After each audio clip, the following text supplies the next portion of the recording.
2016년도 한 주간을 보냈습니다. 새해 첫 주간을 잘 사셨습니까? 어떻게 사셨습니까? 하나님의 뜻대로 사셨습니까? 어떻게 사는 것이 하나님의 뜻입니까? 혹시 하나님의 뜻을 잘 몰라서 하나님의 뜻대로 살지 못한 분은 없습니까? 우리가 살고 있는 이 시대는 여러 가지로 상황이 복잡한 세상입니다.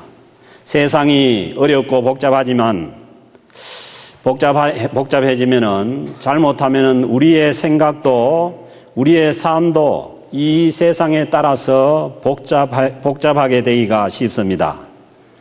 세상이 어렵고 복잡할수록 우리의 생각은 단순하게 하고 우리의 삶을 단순화할 필요가 있습니다. 그래서 로마서 12장 2절 말씀에서는 너희는 이 세대를 본받지 말라 그렇게 말씀하십니다. 오늘 주신 말씀을 보시면은 우리를 향한 하나님의 뜻이 단순합니다. 항상 기뻐하라, 쉬지 말고 기도하라, 범사에 감사하라. 이것이 그리스도 예수 안에서 구원받은 하나님의 백성을 향한 우리 하나님의 뜻이라고 말씀을 하고 있습니다. 이 하나님의 뜻을 다른 성경에서는 하나님께서 신앙인들에게 바라시는 생활 방식이다. 이렇게 쉽게 번역을 했습니다. 그러니까 우리가 기뻐하고 기도하며 감사하며 사는 것이 구원받은 하나님의 백성들의 생활 방식이라고 말씀하고 있는 것입니다. 그러므로 어떤 교회가 좋은 교회인가 잘 모르면은 그 교회 예배드리고 나온 사람들의 표정이 어떤가를 보면 압니다. 성도들의 얼굴에 기쁨이 있고 표정이 밝으면은 그 교회가 좋은 교회가 되기에 쉽습니다. 반대로 예배를 드리고 나오는데도 얼굴이 어둡고 표정이 침침하면은 그 교회는 별로입니다. 그러니까 전도는 어디서부터 시작하느냐면은 내 표정에서부터, 얼굴 표정에서부터 시작이 됩니다.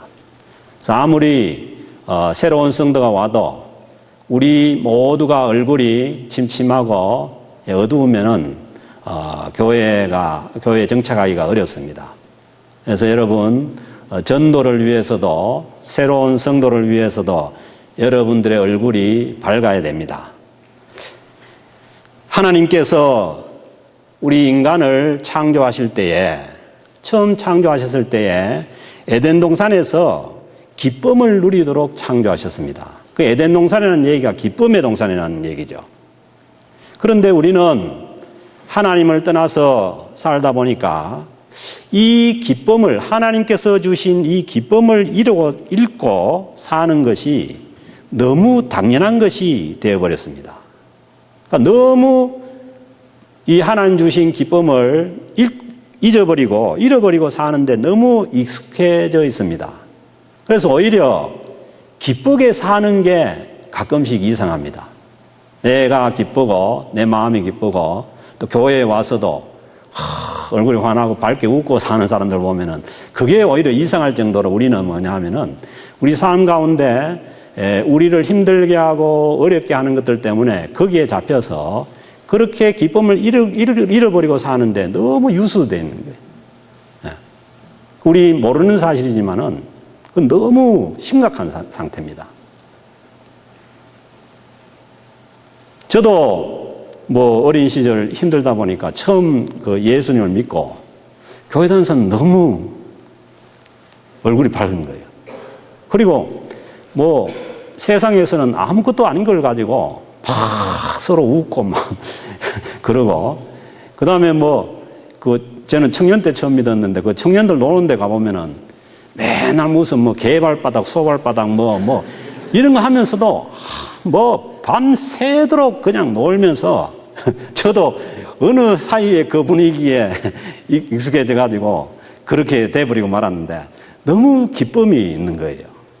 그래서 우리는 이민을 와서 또 힘든 삶을 경험하다 보니까 이 그 세파 때문에, 세상의 여러 가지 어려운 일 때문에 우리의 기쁨을 빼앗겨 버리고 그렇게 사는 것을 너무 당연하게 받아들여요. 그리고 혹시나 뭐 기쁜 사람도 있으면은 아이고 지금 뭐가 저래 기쁜 게 있어 기쁜지 그걸 오히려 이상하게 생각합니다. 그런데 하나님 주신 말씀은 그게 아니죠. 항상 기뻐하라는 거예요. 그게 구원받은 하나님을 향하신 하나님의 뜻이라는 겁니다. 특히 우리가 살아가는 이 캘거리 지역은 아주 겨울이 깁니다.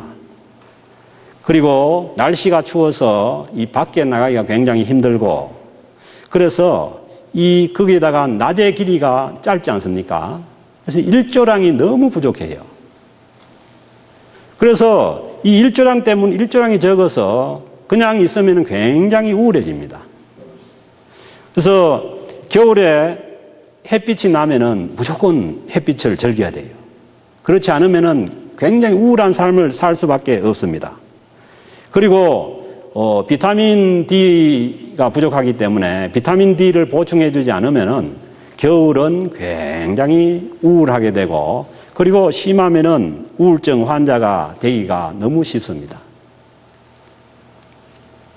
그래서 우리가 이 신체적으로도 우리 마음의 기쁨을 유지하려면은 햇볕이 너무 중요합니다. 그 유럽도 보면은 북유럽이 훨씬 잘 살아요. 사회제도도 잘 돼 있고 경제 수준도 높고 복지제도도 잘 돼 있고 그렇습니다. 그 사람들도 훨씬 더 똑똑하고 현명하고 그래요. 그런데 사는 모습을 보면은 남유럽 사람들이 훨씬 더 밝게 살고 낙천적입니다. 스페인이라든가 이탈리아, 그리스가 뭐 나라가 저렇게 됐지만은 그 사람들 별로 어둡지 않습니다.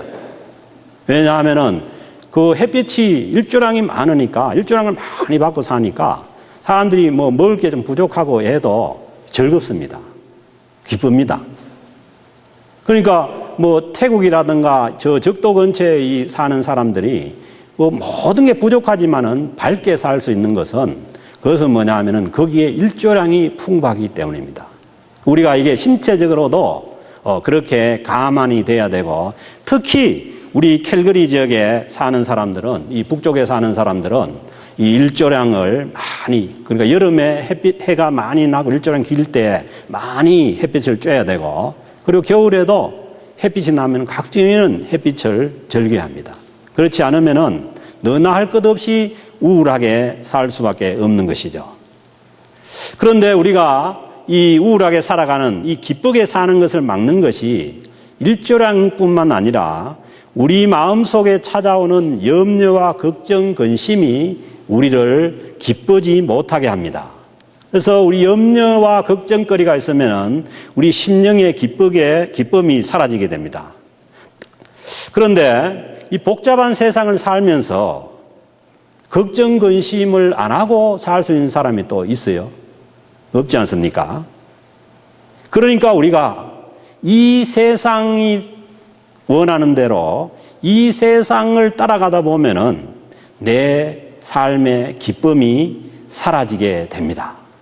그러니까 우리가 하나님의 말씀에, 하나님의 명령에 순종하지 않고 이 세상을 따라서 살아가면은 우리 심령의 기쁨이 없어지고 우울해지고 또 심하면 우울증으로 가는 것이 당연한 그런 일입니다. 그래서 하나님께서 항상 기뻐하라는 거예요. Be joyful always. 그러니까 어느 때는 기뻐하지 않고 어느 때는 기뻐 안 하고 그거 없이 항상 기뻐하라는 겁니다. 그래서 이것은 하나님의 명령이에요. 그러니까 하나님의 명령은 우리의 어떤 의지나 이걸 뛰어넘어 가지고 그대로 순종하면 됩니다. 그러니까 사람의 의지로 하면요, 사람의 의지로 하면은 그 의지가 무너져요. 내가 이렇게 여러분 그렇지 않습니까? 새해 결심했다가도 내 의지로 하면은 다시 무너집니다. 그래서 뭐 작심삼일이라는 말도 나오고 그러지 않습니까? 그런데 하나님의 말씀이 살아계시니까 그 하나님의 말씀에 무조건 순종해야 됩니다. 그 하나님 말씀은 그래요. 그것은 뭐냐 하면은 내 의지를 벗어난 초의지예요. 하나님 말씀에 순종하는 것은. 그때 성령님께서 우리를 도와주셔서 그 말씀에 순종하는 삶을 살게 하시는 줄로 믿습니다. 이것이 믿음입니다. 그 하나님의 명령은 순종을 해야 하고, 그 다음에 하나님의 말씀에 나타난 약속은 뭐냐 하면 그 약속을 우리가 믿고 붙잡고 기도하면서 기다려야 됩니다. 그것은 뭐냐면 하나님의 살아있는 말씀이기 때문에 그 말씀이 살아서 우리의 삶에 역사하시고 인도해 가신다는 것입니다. 그래서 성경 말씀은 이 염려와 걱정이 있으면 어떻게 해야 되느냐? 기도하라고 말씀합니다. 그래서 오늘 주신 말씀도 쉬지 말고 기도하라는 거예요. 빌립보서 4장 6절에서도 아무것도 염려하지 말고, 너희가 염려나 걱정이 있으면 아무것도 염려하지 말고 다만 모든 일에 기도와 간구로 너희 구할 것을 감사함으로 하나님께 아뢰라. 그렇게 말씀합니다. 왜냐하면은 걱정과 염려, 근심이 찾아오는데 기도하지 않으면은 우리는 우리의 심령에서 기쁨을 뺏겨버리게 되고 우리가 생활을 바로 해 나갈 수 없기 때문에 염려와 걱정이 온다 하면은 무조건 기도해야 하는 것입니다. 그래서 올해는 여러 가지로 경제 사정이 나빠서 우리가 이 새 팔을 따라가면은 우리는 우리 심령에서 기쁨을 뺏기가 아주 쉬운 해입니다. 그러니까 우리는 이 새 팔을 따라 사는 것이 아니라, 경제 상황을 따라 사는 것이 아니라 하나님의 말씀에 순종하는 삶을 살아야 하는 줄로 믿습니다. 그것이 생명의 길이고 사는 길입니다. 그러므로 올 한 해는 우리가 우울한 해를 보내지 않으려면은 훨씬 더 기도를 더 많이 해야 됩니다. 쉬지 말고 기도하라고 말씀합니다. 항상 기뻐할 수 있는 비결이 어디 있느냐? 쉬지 말고 기도하는 데 있다는 것입니다. 우리의 기쁨을 빼앗아가는 이 염려와 걱정에서 벗어날 수 있는 보약이 기도입니다. 햇빛도 쬐고 비타민 D도 먹어야 되지만은, 그러나 쉬지 않고 기도하는 것이 우리의 기쁨을 빼앗기지 않을 수 있는 보약입니다. 그래서 오늘 주신 이 말씀을 보면은 pray continuously, 계속해서 기도하라는 겁니다. 그런데 이제 이렇게 얘기하면은 우리는 기도의 개념을 꼭 어떤 일정한 장소에서 시간을 정해놓고 하는 그 기도의 개념에 익숙해 있기 때문에 우리는 그러면은 계속해서 그러면은 교회에 앉아서 기도만 하고 앉아있으라는 얘기냐? 이 얘기가 아닙니다. 우리에게 찾아오는 어떤 염려의 대상이든지 간에 그게 있으면은 그것과 동시에 우리는 뭐냐 하면은 하나님을 의지하고 기도하라는 겁니다. 그래서 여러분 일터가 여러분 걱정이 됩니까? 그럼 기도해야 됩니다. 그 문제를 가지고 기도해야 하는 거죠. 여러분들의 자녀의 문제들이 염려가 됩니까? 그러면 그 자녀를 하나님께 맡기고 기도해야 합니다. 그때에 염려와 걱정, 근심이 없어지게 되고 우리 심령의 기쁨을 유지할 수가 있습니다. 어렵고 잘 풀리지 않는 일이 있을 때 도와달라고 기도하는 거죠. 일을 하면서 하나님 이 일 하는데 좀 도와주세요. 네. 그 다음에 내가 부족한 게 있으면 나를 불쌍히 여겨주세요 하면서 일을 하는 거죠. 네. 그리고 또 뭐 여러 가지 우리에게 다가오는 그런 염려나 걱정거리가 있으면은 기도하는 거죠. 아침에 나갈 때 기도하고, 일 시작할 때 기도하고, 일하면서 안 될 때 기도하고, 또 일하다가 쉴 때는 또 기도하고, 네. 그러면서 일을 하고 살아가는 것이 쉬지 않고 기도하는 자들의 모습입니다. 그래서 우리는 이 염려와 걱정이 주는 그런 우울감에서 벗어나서 하나님께 의지하고 늘 주님께서 말씀하신 항상 기뻐하라는 이 말씀의 대로 우리가 기뻐하면서 삶을 살아갈 때에 우리의 사업도 잘 되고 가정도 잘 되죠. 우리 객관적으로 생각해도 그렇지 않습니까? 가정에 기쁨이 없고 맨날 그 가족들의 얼굴이 어둡고 힘들면은 그 가정 힘든 거죠. 그리고 사업을 하고 비즈니스를 하는데 그 주인의 얼굴이 손님이 탁 들어왔을 때 얼굴이 어둡단 말입니다. 뭔가 근심이 있어 보이고 힘들어 보이면은 이 손님도 고객도 힘든 거예요. 그래서 우리가 우리의 심령의 기쁨을 회복하고 우리의 비즈니스를 하고 우리의 가정을 꾸려나가고 모든 일을 감당하고 또 교회 일도 감당해 나갈 때 그때라야 우리가 삶이 더 회복되어 나가고 좋은 쪽으로 갈 수가 있는 줄로 믿습니다. 사랑하는 성도 여러분, 이 말씀을 기억하시고 여러분 어디서든지 여러분들의 염려거리가 있으면 기도하시면서 10년 가운데 기쁨을 가지고 한 해를 살 수 있기를 주님으로 부탁을 드립니다. 그리고 감사해야 합니다. 모든 일, all circumstances, 모든 환경에 감사하라고 말씀하십니다. 우리가 기뻐하려면 우리 10년 가운데 감사가 있으면 자동적으로 기쁘게 돼요. 그래서 이 일의 결과에 관계없이 감사할 수 있습니다. 왜? 기도했기 때문에. 하나님 앞에 우리가 쉬지 않고 늘 진심으로 기도했기 때문에 우리는 어떤 상황에서도 감사할 수가 있는 것이죠. 왜? 우리의 착각은 우리가 기도한 것들이 내가 원하는 때, 내가 원하는 시기에 내가 원하는 방식대로 이루어진다고 생각하는데 하나님 그렇지 않습니다. 하나님은 하나님의 방식대로 이루고 하나님의 때에 이루십니다. 그러므로 우리가 그걸 내 때에 안 이루어지고 내가 원하는 때에 안 이루어지고 내가 원하는 대로 방식대로 이루어지지 않는다고 해서 거기에 원망하고 불평할 이유가 없는 것이죠. 그 전에 우리는 하나님 앞에 진심으로 기도하는 것이 필요합니다. 그렇게 했다면 우리는 원망할 필요가 없는 것입니다. 그러므로 감사는 우리 마음속에서 나오는 원망과 불평을 없애주는 해독제입니다.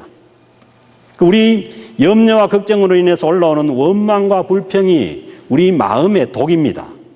그런데 그 감사는 원망과 불평을 누르고 우리를 기쁨으로 바꾸어 주시는 것입니다. 그러므로 우리는 주님의 말씀대로 우리가 항상 기뻐하는 삶을 살기 위해서는 쉬지 않는 그러한 기도가 있어야 되고 그리고 원망과 불평을 눌러버리는 감사로 나아갈 때라야 우리가 기쁨을 빼앗기지 않고 살아갈 수가 있는 것입니다. 기쁨의 아군은 기도와 감사고 적군은 염려와 걱정이고 원망과 불평입니다. 그래서 우리가 어리석은 삶을 살면은 적은 가까이 하고 아군은 멀리 떠나보내고 그건 하나님 앞에서 어리석은 삶이죠.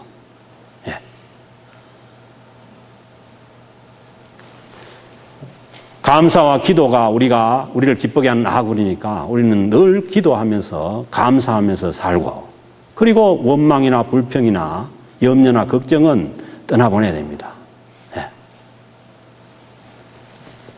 그래서 복된 인생은 우리가 연초에 복을 받고 복된 사람이 되고 해야 되는데 이 복된 인생은 결국은 복된 삶의 태도를 가진 사람에게 주어집니다. 복된 삶의 방식을 가진 자가 복된 삶을 살아갈 수가 있습니다. 아무리 무슨 하나님의 말씀이 있고 해도 자기의 삶의 태도가 바뀌지 않으면 복된 자가 될 수가 없어요. 아무리 하나님의 말씀이 기뻐하라고 해도 근심을 사질머지고 어둠 속에서 살아간다면 그 인생이 어떻게 복된 인생이 될 수가 있느냐는 것이죠. 그러므로 기뻐하면서 사는 것은 복된 인생이 되는 최고의 길입니다. 느헤미야서 8장 10절에서 말씀합니다. 하나님을 기뻐하는 것이 너희의 힘이니라. 하나님을 믿고 예수 그리스도를 믿고 사는 그 사람들의 힘이 뭐냐? 우리는 다른 데 힘이 있는 줄 알고 자꾸 다른 것을 쳐다보는데 하나님이 힘이라는 것입니다. 그 시편 37편 4절에서도 여호와를 기뻐하라. 그가 내 마음의 소원을 내게 이루어 주시리로다. 우리의 마음의 소원을 이루는 것도 하나님을 기뻐하는 겁니다. 믿습니까? 그러니까 하나님을 기뻐하지 않는 그런 상태에서 반대로 뒤집으면 그렇잖아요. 우리의 소원이 이루어져 가기가 어렵다는 것이죠. 네. 우리 사업이 잘 되는 게 우리의 소원이라면은 하나님을 기뻐해야 합니다. 네. 우리 교회가 진정으로 부흥하고 하나님의 뜻대로 되는 그러한 교회가 되기를 우리가 기뻐해야 되는 것이죠. 그리고 우리의 가정이 하나님의 뜻에 맞는 과정으로 세워지기 위해서는 우리가 기뻐해야 하는 것이죠. 그 삶의 태도가 있을 때에 그때에 복된 가정이 이루어지고 복된 일터가 되고 복된 교회가 되고 될 수가 있는 것이죠. 그래서 그 반대로 하면서 다른 것을 우리의 소원하는 바를 이루려고 하는 것은 이것은 어떻게 보면은 아주 어리석은 그러한 믿음의 태도입니다. 그래서요, 신앙은 어떻게 보면은 믿음의 태도 문제입니다. 태도가 바로 될 때에 하나님께서 거기에 하나님의 은혜가 주어지는 것입니다. 그렇습니다. 한 해를 힘있게 사는 것은 하나님을 기뻐하며 사는 것입니다.